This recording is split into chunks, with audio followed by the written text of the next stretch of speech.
o se hace necesario. Cuando no hay otro camino, otro medio, otra opción, cuando es la única manera de hacer algo. Recuerdo que cuando era niño y nos llevaban al ISSSTE a vacunar, mi mamá nos animaba diciendo: es necesario para su salud, prefiero que lloren un ratito a que luego lloren toda la vida. Palabras de profunda sabiduría, pero allí estábamos tratando de pensar.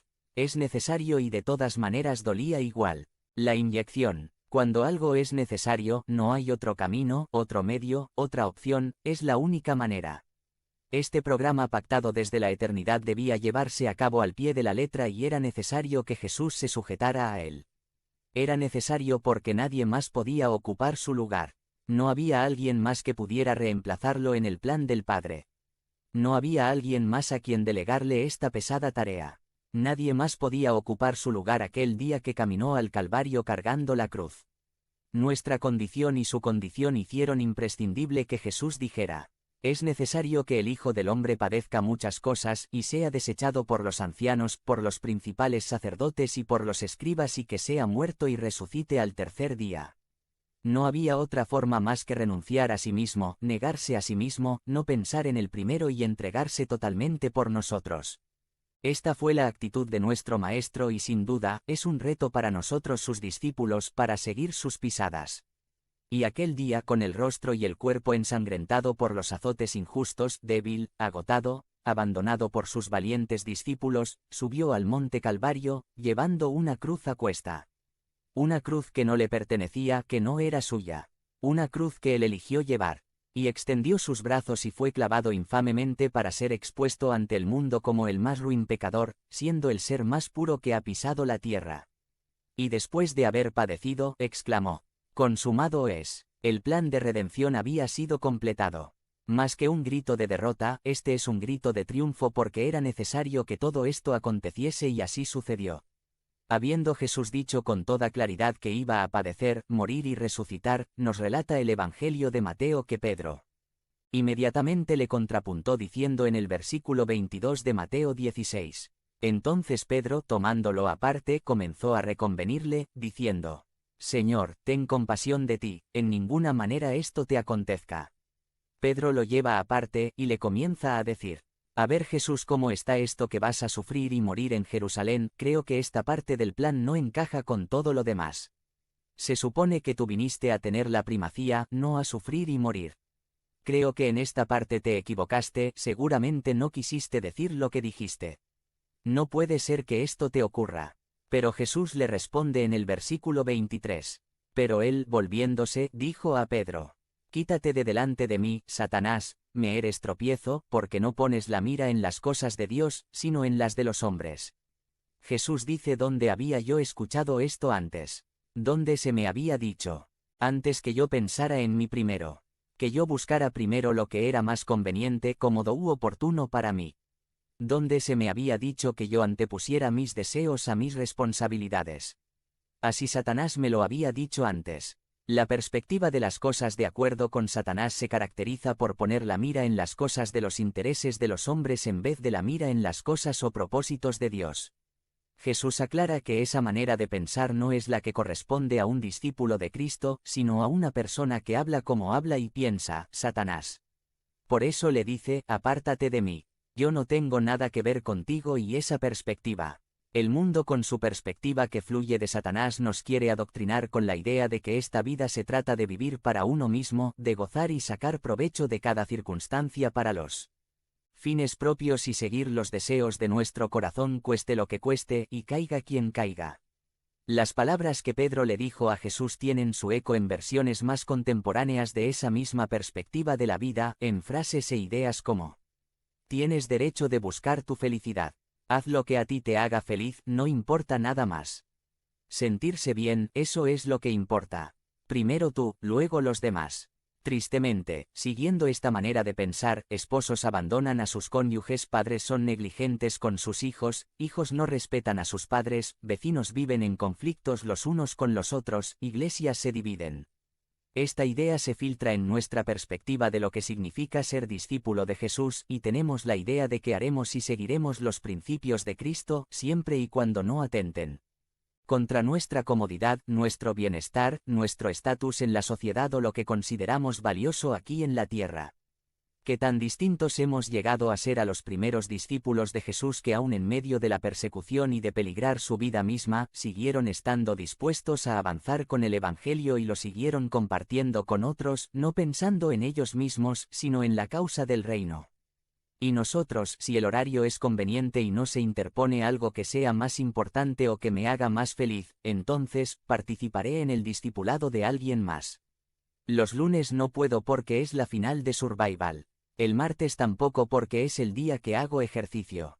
El miércoles es 2x1 en el cine. El jueves salgo tarde de trabajar. Los viernes estoy ya muy cansado de toda la semana. El sábado es el día de la familia y el domingo es el único día que me puedo levantar tarde. Pero nos repetimos a nosotros mismos las palabras de Pedro: ten compasión de ti mismo, es decir, piensa en ti primero. No es cómodo, te hará salir de tu zona de confort por la que tan duramente has batallado en conseguir. Mejor sigue con tu religión de conveniencia. Tampoco hay que ser fanáticos. Ciertamente, vivimos como discípulos en todo lo que hacemos y muchas actividades en sí mismas no son contrarias a nuestra sujeción a Cristo, pero si hay algo que debemos cuestionarnos es cuánto nuestro cristianismo se ha vuelto un cristianismo de conveniencia. Es decir, soy discípulo de Jesús siempre y cuando no me afecten mi comodidad. No me toquen aquellas cosas en las que tengo que dejar de pensar en mí primero y vivir para Él. Pero Jesús nos aclara lo que significa ser discípulo de Cristo, lo que implica ser como el Maestro.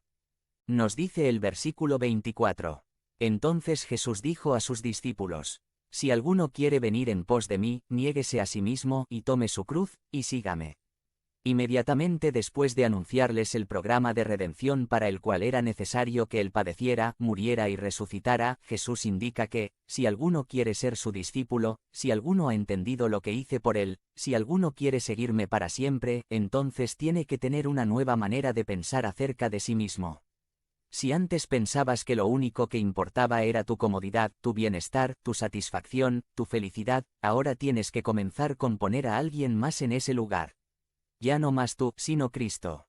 Ya no más tu comodidad, sino la gloria de Cristo. Ya no más lo que tú deseas lograr, sino lo que Cristo quiere lograr. Ya no más tu proyecto, sino el proyecto de Cristo. Eso significa ser discípulo, eso significa ser como el Maestro. Ser discípulo de Jesús es vivir para Él y no para mí. Y Jesús es claro y directo al decirlo sin ambigüedades. Ser discípulo de Jesús implica negarse a sí mismo, tomar su cruz y seguirlo. ¿Te das cuenta? Las tres cosas implican dejar de ponerte en el centro, dejar de buscar tu comodidad, tu conveniencia. En pocas palabras es vivir para Él y no para mí. No sé si habíamos entendido esto acerca del discipulado cristiano. No sé cómo llegamos a la idea de que esto de ser discípulo de Jesús no se iba a meter con nuestros propósitos, metas, deseos, anhelos, métodos, y cada aspecto de nuestras vidas. Quizás somos miembros de una iglesia local, pero la pregunta mucho más fuerte y profunda que debemos hacernos es: ¿soy discípulo?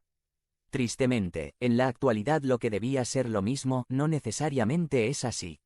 Ser discípulo de Jesús es vivir para Él y no para mí.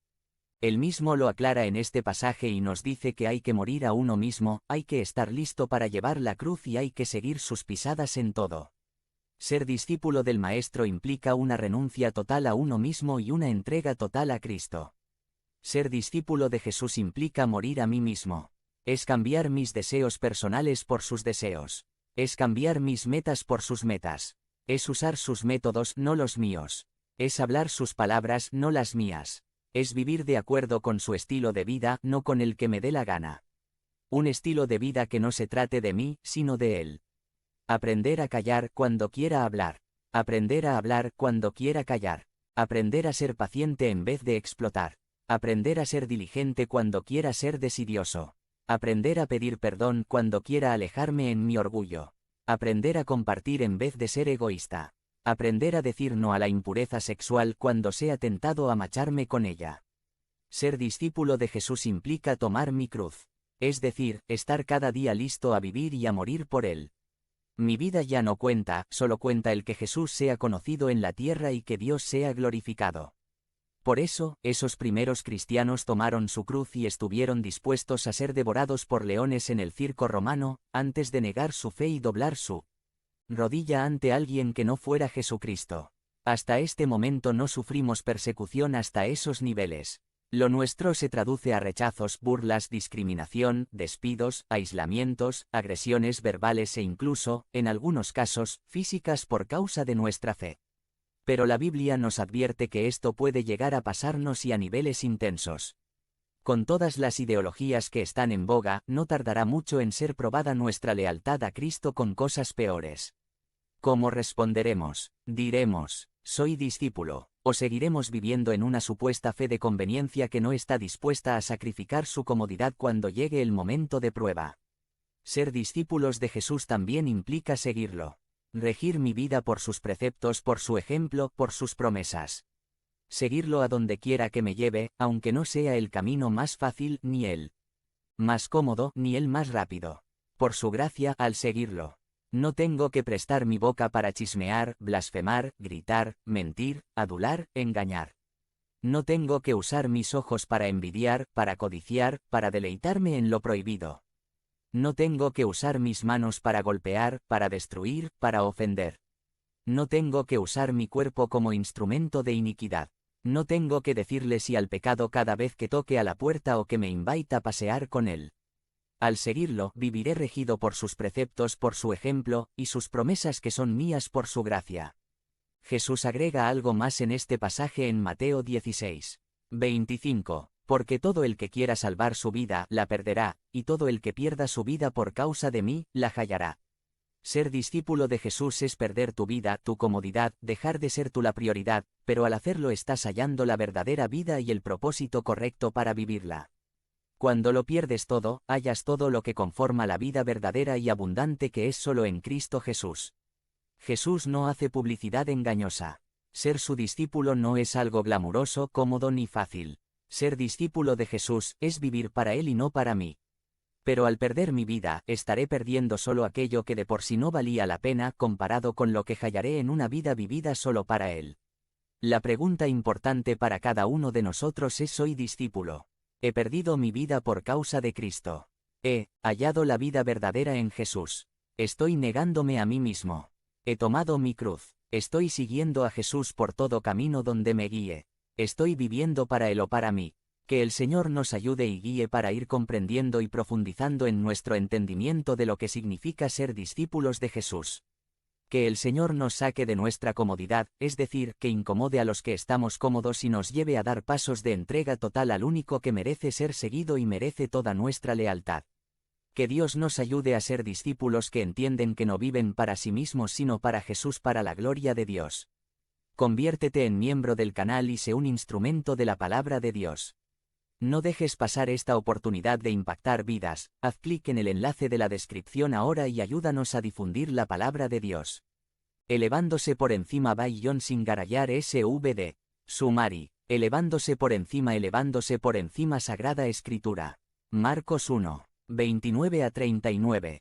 1 Corintios 9:16-19. 1 Corintios 9:22-23. Reflexión. Mis queridas hermanas y hermanos. Tenemos el texto del Evangelio según San Marcos MC 1:29-39 para nuestra reflexión de hoy. Al salir de la sinagoga, Jesús entró en casa de Simón y Andrés con Santiago y Juan. La suegra de Simón yacía enferma con fiebre. Inmediatamente le hablaron de ella. Se acercó, le tomó la mano y la ayudó a levantarse. Entonces la fiebre la dejó y ella los atendió. Cuando llegó la tarde, después de la puesta del sol, le trajeron todos los que estaban enfermos o endemoniados. Todo el pueblo estaba reunido en la puerta. Sanó a muchos que estaban enfermos de diversas enfermedades y expulsó muchos demonios, no permitiéndoles hablar porque lo conocían. Levantándose muy temprano antes del amanecer, se fue a un lugar desierto, donde oraba. Simón y los que estaban con él lo persiguieron y al encontrarlo dijo: «Todos te buscan». Él les dijo: «Pasemos a los pueblos cercanos para que yo también predique allí. Para este propósito he venido». Así que entró en sus sinagogas predicando y expulsando demonios por toda Galilea. Hoy, reflexionamos sobre el tema: Elevándose por encima hay 3 partes en el texto del Evangelio de hoy. 1. De uno mismo a la comunidad. 2. De estar enfermo a estar sano y 3. Popularidad a propósito. Estas 3 partes nos dan detalladamente